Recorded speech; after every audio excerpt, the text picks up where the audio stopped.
অবস্থা আমাদের। কোশ্চেন জানি না কেন, স্কুল কলেজে রেগুলার যাচ্ছি, তাদেরকে গুরু বলে মানছি, টিচার, আইডিয়াল। স্যার বলেছে, স্যার বলেছে আমাকে ইতিহাস অনার্স নিতে হবে। আমার আইডিয়াল কে? স্যার আমার বলেছে। কোন স্যার? ইতিহাস অনার্স নিতে বলেছে যেই স্যার। কোন স্যার? আমার কোচিং এ পড়ায় সেই স্যার। বাংলা অনার্স মাপি, বাংলা অনার্স না নিলে কিছু হবে না। ফার্স্ট ক্লাস পেতে হবে মাপি, ফার্স্ট ক্লাস না পেলে কিছু হবে না। এদিকে পড়ে গিয়ে রিয়ালাইজ করছি কি আমার স্যারই তো এখনো চাকরি পাইনি। স্যার যে বললো এটা করলে চাকরি হবে, স্যার তো নিজেই এখনো চাকরি পাইনি। স্যারের বয়স কত? 36। স্যার কিরকম educated? Gold medallist Calcutta university. বাপ রে বাপ। তাহলে গোল্ড মেডেলিস্ট হয়ে যদি চাকরি না পায় তাহলে মাপি কে? অনেক দূরের ব্যাপার। চিন্তা ভাবনার একটা গ্লাস পুড়িয়ে দেওয়া হয়েছে। কি চিন্তা ভাবনা?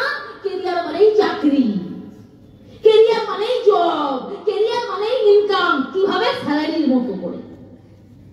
কোন একটা কোম্পানিতে বসের নিচে কাজ করবো, মাঝখানে 15,000 দেবে, স্যালারি পাবো, এটাকেই বলে ক্যারিয়ার। পড়ছি কেন? চাকরি। ভালো পার্সেন্টেজ কেন? চাকরি। আমি ট্যালেন্ট বাড়াচ্ছি কেন? চাকরি। কি হতে চাই? বড় চাকর হতে চাই। কি করব? চাকর হয়ে লোকের নিচে গোলামি করব। Yes or no?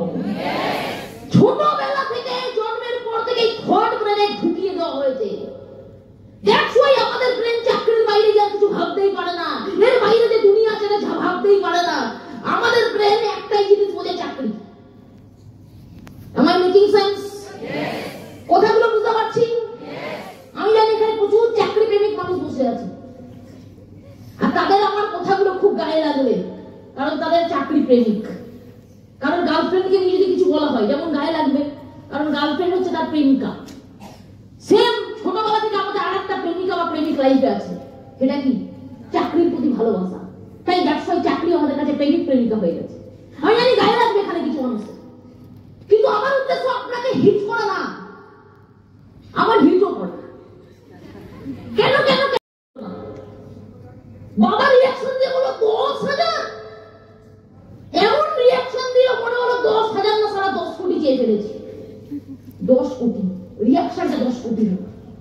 ভাবুন আজকে দিনে 10,000 টাকা না কোনো টাকা, কিন্তু আমার বাবার কাছে মনে হচ্ছে 10,000 টাকা না 10 কোটি চেয়েছি। কেন? কারণ যেহেতু টাকা নেই, যেহেতু অভাব, তাই তাদের কাছে 10,000 টাকা না 10 কোটি সমান। মানে জেনারেশন একটা জেনারেশন, আমার দাদু, তার বাবা, তার বাবা, তার বাবা, তার বাবা 14টা পুরুষ কাজ করে গেছে, কিন্তু এখনো পর্যন্ত 10,000 টাকার প্রবলেম সলিউশন করতে পারেনি। ওয়াই? কোশ্চেন হলো ওয়াই, কেন? এই কেন উত্তরটা জীবনে যদি স্কুল কলেজে পড়াতো, জানাতো, তাহলে এই ফ্রিতে আমরা বসে থাকতাম না, এতদিন আমরা স্টাডিশ হয়ে যেতাম, সাকসেসফুল হয়ে যেতাম। Yes or no? তাহলে কেন উত্তরটা কি? কেন উত্তরটা হলো আমাদের বাবারা অ্যাক্টিভ ইনকাম করে। কেন উত্তরটা কি? কেন উত্তরটা হলো আমাদের বাবা টাইম ট্রেডিং করে, লোকের আন্ডারে চাকরি করে। আর যারা যারা জীবনে টাকা বেশি কামিয়েছে, সাকসেসফুল হয়ে গেছে, তাদের কারণটা কি? কারণ তারা প্যাসিভ ইনকাম করে, তারা বিজনেস করে। দ্যাটস ওয়াই তাদের আনলিমিটেড ইনকাম করার অপশন আছে, টাকার অভাব নেই। তাহলে যদি এই নলেজটা জানার পরে লাইফে কি ডিসিশন নেব? প্যাসিভ ইনকাম করতে হবে। আজকে আমার ইনকাম যা আসার সেটা আসবে, এটা যদি কোনো প্ল্যাটফর্মে সম্ভব, সেটা প্যাসিভ ইনকামে সম্ভব, বিজনেসে সম্ভব, টাইম কম্পাউন্ডিং এ সম্ভব।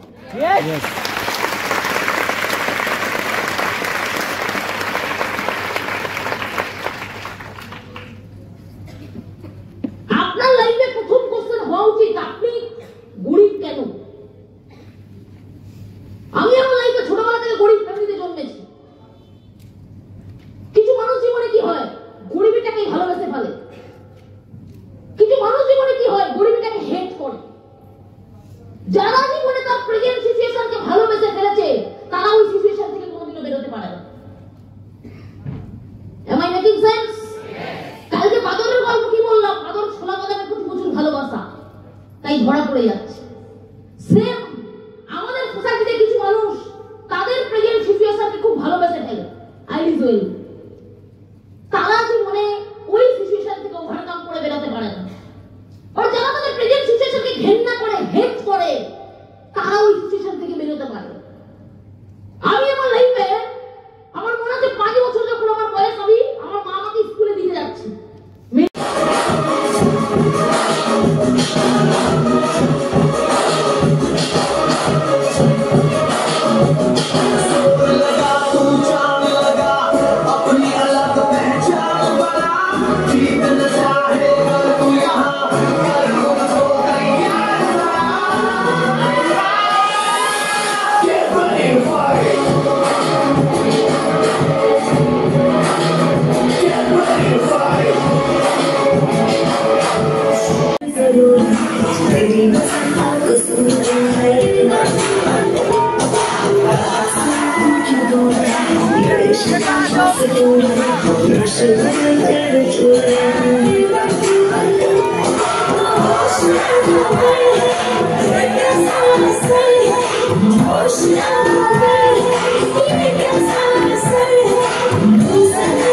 to